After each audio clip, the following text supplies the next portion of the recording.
Hi, I'm Mark Tilley and welcome back to Dirtbike Magazine's video series Year 22, 250 edition. Today we're going to take you up close and personal with the 2022 GASGAS MC250.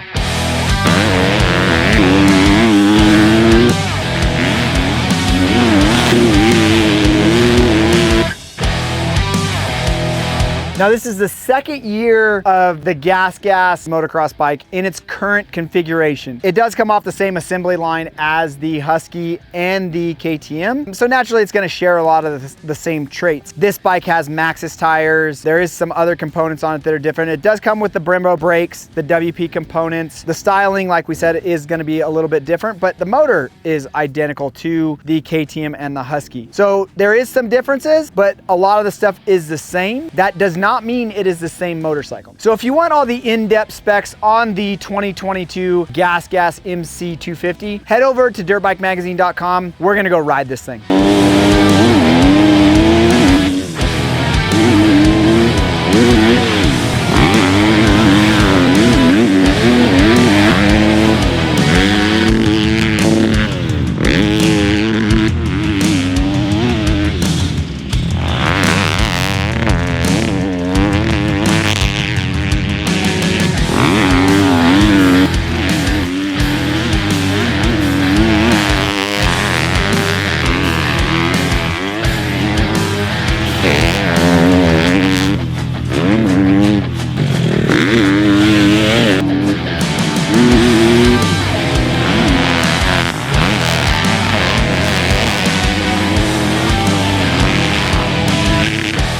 So we just got done with our first day of testing on the 2022 GASGAS MC250. No major surprises. The bike almost comes to us unchanged. There might be some suspension settings that are different from last year, but looks-wise, graphics-wise, everything that comes around, it is the same as last year. Now this bike is designed for the, I guess you would say, less aggressive rider, or maybe the non-racing rider that might go out and just ride the trails, or go out and do some weekend riding or something like that, but not get crazy in-depth with making sure they have the right suspension settings and all kinds of stuff. It has the same engine package that what a KTM or a Husky would. You don't have some of the features that we're normally used to having, like the adjustable map switch, and on this bike it comes with a non-branded bar. The triple clamps are different, where the KTM and the Husky come with different triple clamps. This one comes with a cast triple clamp. This one comes with Maxxis tires. The Maxxis tires work really well in soft terrain.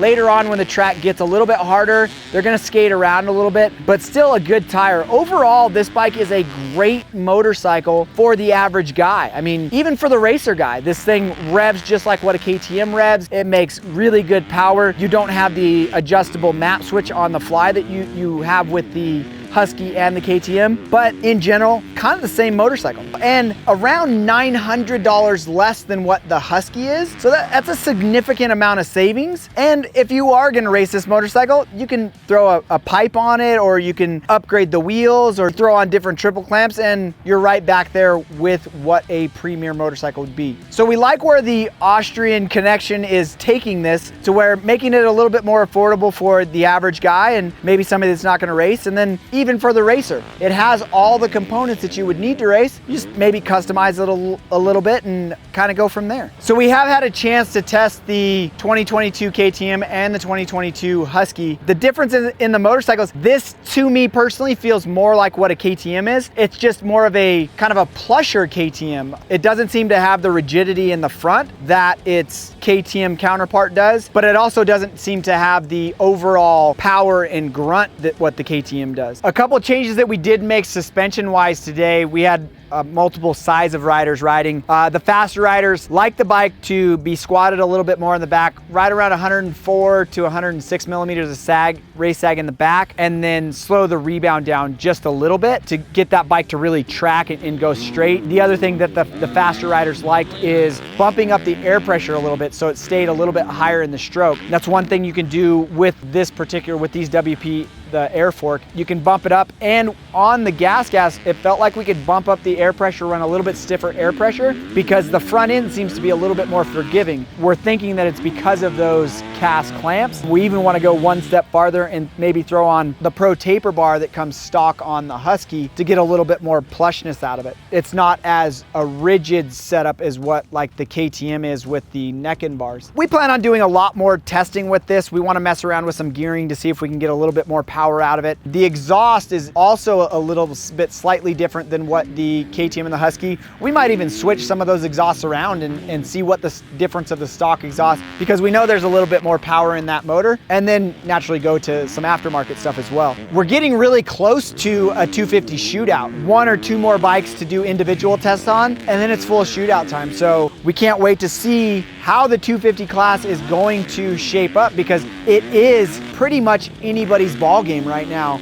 It's going to be an interesting shootout for this year because the bikes are so closely grouped. If you got a little bit more time on your hands and you want to check out some of the other 2022 MX model 250s that we've tested, hit the video thumbnail now, and don't forget to hit that subscribe button to stay up to date with all of our latest releases.